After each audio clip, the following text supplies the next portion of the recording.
बोलो भारत माता की वंदे वंदे मातरम।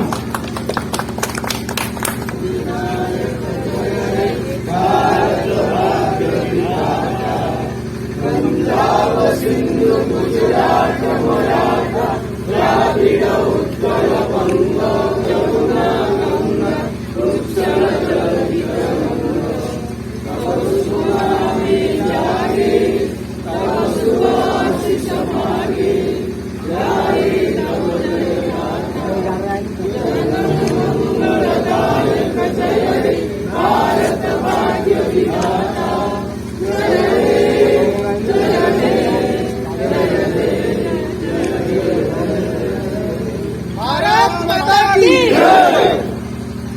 का जो है वो पूरी दुनिया की सबसे बड़ी योजना है।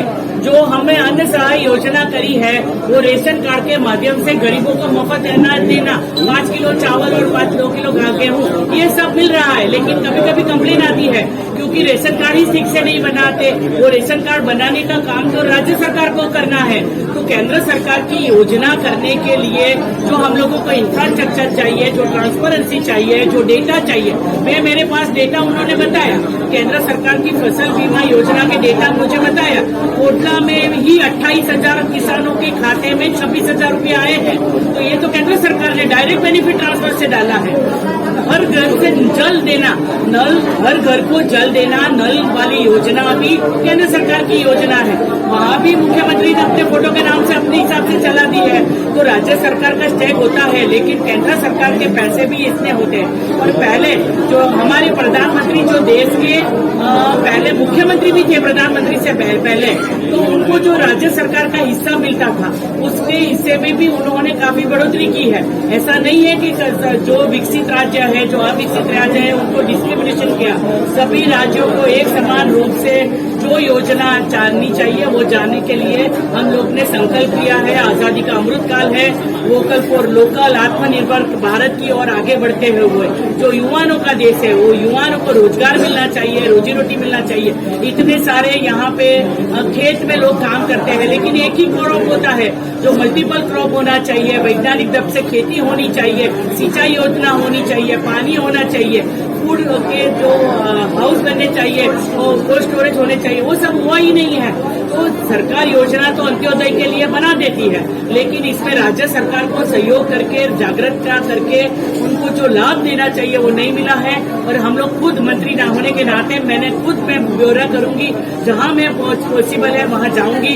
कल मैं कोटला गई थी, आज कोरासरा में हूँ, आज अस्का जाने वाली हूँ, हिंजली में आज मैं जाने वाली हूँ, हिंजली के बाद में कल सुबह भी मैं खलीपुर जाने वाली हूँ। तो ऐसे मेरी जितने भी मेरी पहुंच है वहां जा सकती हूँ। जहां गंजाम जिले से लोग जो सूरत में आते हैं, जो मुझे काफी चीजें बताते हैं। हम लोग तो कभी ऐसा नहीं करते सूरत में आके चलो ये उड़ीसा के लोग आए हैं तो उनको ये नहीं, उनको अच्छी रोजी रोटी मिलता है, वो परिवार के साथ बहुत अच्छे से लेता है। क्योंकि सूरत दुनिया का फास्टेस्ट ग्रोइंग सिटी है और वहाँ वो लोग जो काम करते हैं वो परिवार पूरा वो जो अच्छे परिवार की तरह रहते हैं।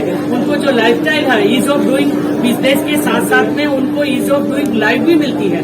तो ये सब चीजों के साथ में जो हम लोग विकास की राजनीति करते हैं, तो हम लोग डेवलपमेंट करने आए हैं, ना तो राजनीति करने। बरहमपुर से भंजानगर और योजनाएं रेलवे ने बनाई है। हमारे रेलवे मंत्री खुद राज्यसभा से उड़ीसा से रिप्रेजेंट करते हैं। और उड़ीसा में रेलवे के बारे में इतना बता दूं कि पूरे देश में सबसे ज्यादा पैसेंजर के सिवाय जो फ्रेट के जो माल सामान ले जाने के लिए आयरन, कोल और जो हमारे पैरादीप बंदर है हमारे, वहां से जो माल सामान आता है उसके लिए सबसे ज्यादा रेवेन्यू फ्रेट के माध्यम से रेलवे को उड़ीसा में आती है। लेकिन इंफ्रास्ट्रक्चर के नाम पे कुछ हुआ नहीं था। आजादी के इतने सालों के बाद में भी हम लोगों ने तय किया कि रेलवे प्लेटफॉर्म को अच्छा बनाना, दो तरफ से उसकी एंट्री हो जाए, उसके ऊपर फ्लाईओवर हो जाए। मुझे कल उसका ब्यौरा दिया है।